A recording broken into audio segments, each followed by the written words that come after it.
Hi అండి అందరికీ, నేను మీ Asha. Welcome back to my channel simply Asha. నేను పెసరపప్పు కిచిడి అయితే చేస్తున్నా. నా ప్రాసెస్లో ఎలా చేస్తానో వీడియోలో అయితే మీకు షేర్ చేస్తాను. వీడియో స్కిప్ చేయకుండా చూడండి. ఇప్పుడు నేను ఈ కిచిడి కోసం రైస్ అయితే తీసుకుంటున్నా. ఇప్పుడు బియ్యం తీసుకున్న గ్లాస్తోనే పప్పు కూడా తీసుకుంటున్నా. బియ్యం 2 గ్లాసులు బియ్యం తీసుకున్నా, 1 గ్లాసు పప్పు తీసుకున్నా నేను. ఇప్పుడు బియ్యాన్ని శుభ్రంగా వాష్ చేసుకొని కొన్ని వాటర్ పోసుకొని నానబెట్టుకోవాలి. బియ్యం ఇలా వాటర్ పోసి కొద్దిసేపు నానబెట్టుకోవాలి. ఈలోపు మనం ఉల్లిపాయలు అవన్నీ తాలింపు వేసుకుందాం. ఇప్పుడు ఈ కిచిడి ప్రాసెస్ చూద్దాం. ఇప్పుడు స్టవ్ మీద ఒక గిన్నె పెట్టుకొని దాంట్లో 1 స్పూన్ నెయ్యి వేసుకుంటున్నా. ఇప్పుడు ఒక 2 స్పూన్ల ఆయిల్ వేసుకోండి. ఆయిల్ హీట్ అయ్యాక దీంట్లో కట్ చేసిన ఉల్లిపాయలు పచ్చిమిర్చి కూడా వేసుకుంటున్నా.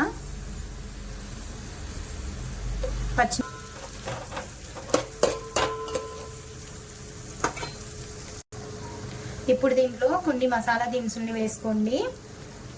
అలాగే ఒక బిర్యానీ ఆకును కూడా వేసుకోండి. వేసుకొని ఒకసారి మిక్స్ చేసుకోండి. దీంట్లోనే కొద్దిగా కరివేపాకు వేసుకోండి.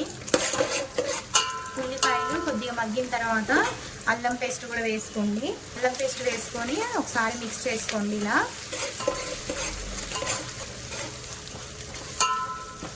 ఇప్పుడు దీంట్లోనే కొద్దిగా పుదీనా కొత్తిమీర కూడా వేసుకోండి. వేసుకొని ఒకసారి ఇలా మిక్స్ చేసుకోండి. ఇప్పుడు దీంట్లో చూడండి ఆలుగడ్డ ముక్కల్ని కూడా వేసుకోండి. పీల్ తీసేసాను నేను. పీల్ తీసేసి కట్ చేశాను.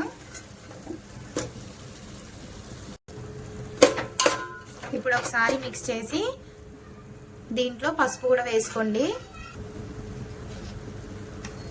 1 స్పూన్ పసుపు వేస్తున్నా నేను. పసుపు వేసి ఒకసారి మిక్స్ చేసుకోండి. చూడండి ఈ విధంగా మిక్స్ చేసుకొని ఇప్పుడు మూత పెట్టేసి ఒక 2 to 3 మినిట్స్ ఉడకనివ్వాలి. ఇప్పుడు దీంట్లో టమాటాలను కూడా వేసుకుందాం. నేను ఒక మీడియం సైజ్ టమాటా తీసుకున్నా. ఇప్పుడు దీంట్లోనే ఉప్పు కూడా వేసుకుందాం.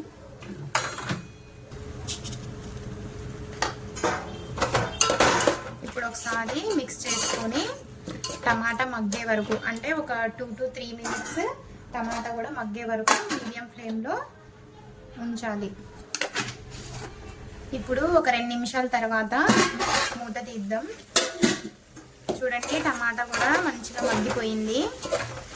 ఇప్పుడు దీంట్లో మనం రైస్ పప్పు నానబెట్టుకున్నాం కదా, వాటర్ మొత్తం తీసేసి దీంట్లో వేసేసుకుందాం.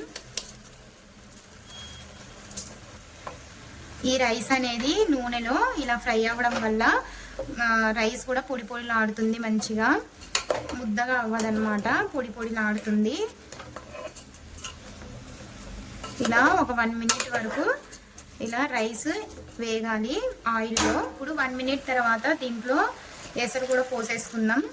నేను 3 గ్లాసెస్ వరకు రైస్ పప్పు కలిపి 3 గ్లాసెస్ వరకు తీసుకున్నాను కదా, దానికి డబల్ క్వాంటిటీలో తీసుకోవాలి. 6 గ్లాసెస్ వాటర్ అయితే తీసుకుంటున్నా నేను.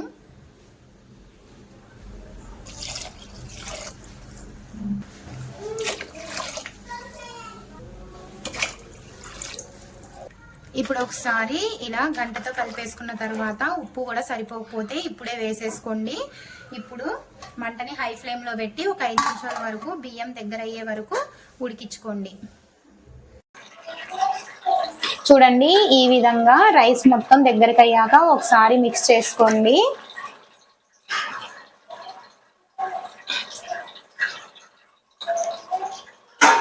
ఇప్పుడు మళ్ళీ మూత పెట్టేసుకొని మంటని లో ఫ్లేమ్లో ఉంచి ఒక 5 నిమిషాలు దమ్ ఇవ్వండి.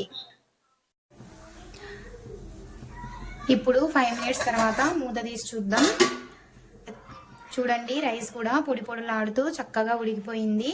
సేమ్ ఇదే ప్రాసెస్లో మీ ఇంట్లో వాళ్ళందరికీ కూడా చేసి పెట్టండి, చాలా టేస్టీగా ఉంటుంది.